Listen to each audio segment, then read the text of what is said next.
इंदौर के रविंद्र नाट्यगृह में शनिवार को एक विशेष आपदा प्रबंधन कार्यशाला और प्रशिक्षण कार्यक्रम का आयोजन किया गया।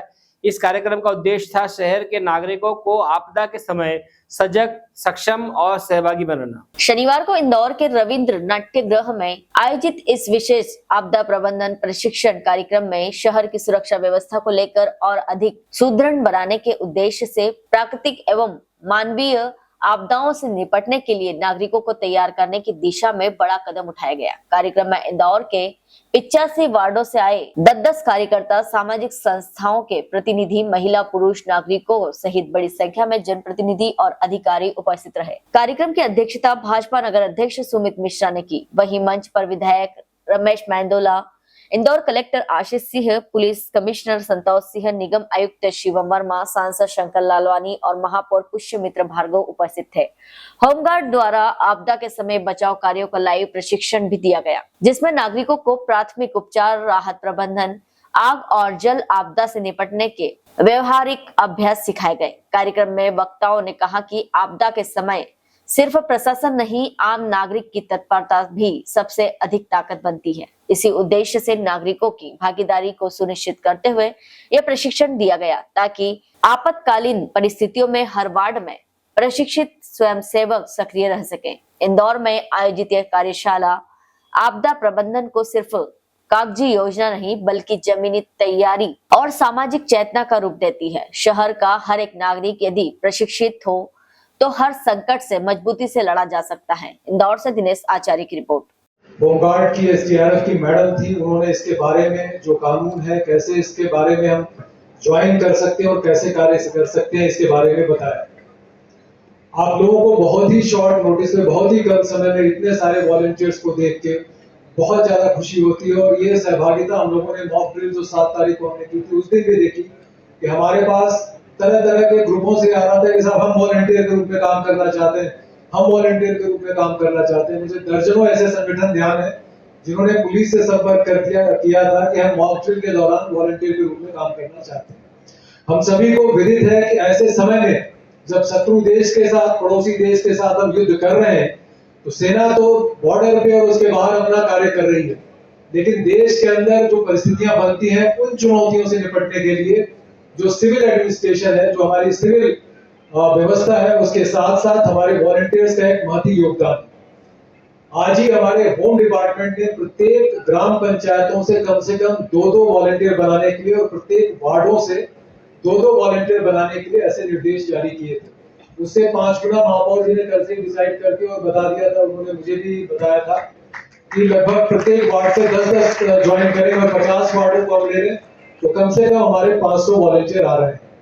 इसमें एसडीआरएफ की टीम आपको बेसिक वॉलंटियर के रूप में क्या क्या कार्य करने हैं, क्या क्या जिम्मेदारियां होंगी, कैसे हम बेहतर योगदान कर सकते हैं, उसके बारे में आपको ट्रेनिंग दी जाएगी। जिस प्रकार से वहां पर हमने जामा पहनाया और उसके बाद से जिस प्रकार से देश में गुस्सा था, जिस प्रकार का आक्रोश था, जिस प्रकार का बदला लेने का भाव पहली बार इस देश के अंदर हमने नहीं देखा है। जब जब इस देश पर कोई समस्या आई है, तब तब इस देश के नागरिकों ने इस भारत के तिरंगे के नीचे खड़े होकर कहा है कि भारत माता की। तो ये जो जज्बा है, ये जो ईमानदारी है, ये जो देश के प्रति लगन है, ये उसी का भाव है कि यदि कोई गलती से भारत माता की तरफ आंख भी उठाता है, तो इस देश के नागरिकों ने इस देश में एक ऐसा नेता चुन रखा है जो लाहौर और कराची तक छुपे हुए आतंकवादियों की गर्दन को दबोचना था। और अब वो समय गया जब कोई हमारे सेना के जवानों के सर काटेगा और फुटबॉल खेलेगा, और अब वो समय भी गया कि कोई हमारी सीमाओं पर आकर गोलीबारी करेगा और हम शांति के सफेद कबूतर उड़ाएंगे। अब तो हिंदुस्तान का देश एक बात कहता है कि अंतिम एक चुनौती दे दो सीमा पार पड़ोसी को, और गीदड़ कायर ताना समझे सिंहों की खामोशी को, और हमको अपने खट्टे मीठे बोल बदलना आता है, और हमको अपनी दुनिया का भूगोल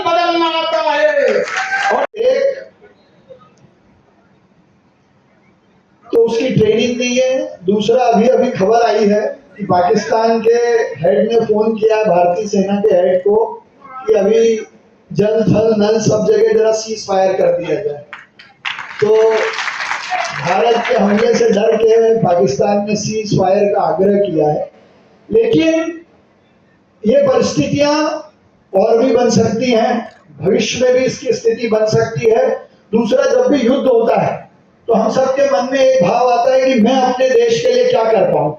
सबसे पहली फीलिंग आती है कि सेना पे जवान लड़ रहे हैं, मैं उनके लिए क्या कर सकता हूं। मेरे मन में भी ये भाव हमेशा आता है। मेरा बहुत मन था कि मैं एनडीए में जाऊं और फाइटर पायलट बनूं, लेकिन वो इच्छा पूरी नहीं हुई। तो जब भी युद्ध होता है तो मन में लगता है कि मैं अपने देश के लिए क्या करूं।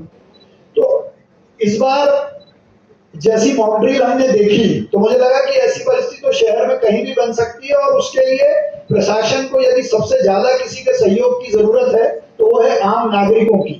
एक सामान्य नागरिक गली में पेड़ गिर जाए, एक्सीडेंट हो जाए तो तुरंत दौड़ता है और लोगों की मदद करता है। तो वो भाव हम में है, लेकिन उसको ट्रेनिंग की जरूरत है, उसको दिशा की जरूरत है। तो छोटे से आग्रह पर सब पार्षदों ने एक वार्ड से 10 लोगों के नाम दिए हैं। मैं कमिश्नर पुलिस और एसडीआरएफ के सुमत जी को यह आग्रह करता हूं कि युद्ध हो ना हो, अच्छा है ना हो, लेकिन भविष्य में इंदौर के लिए आपदा की दृष्टि से, आग लगने की स्थिति में, बिल्डिंग गिरने की दृष्टि में और आंधी तूफान में समाज का सहयोग किसी भी आपदा से निपटने के लिए रहे। तो जिन लोगों ने भी अपने आप को इसके लिए रजिस्टर किया है वो एक बार अपने आप में विचार कर ले कि भविष्य में जब जरूरत पड़े वो उपलब्ध रहे। हेलो फ्रेंड्स, आप देख रहे हैं हमारा चैनल SW24 न्यूज़। हमारे सारे वीडियो सबसे पहले देखने के लिए आप हमारे चैनल को सब्सक्राइब करें और पास में लगे बेल आइकन को दबाना बिल्कुल भी ना भूलें।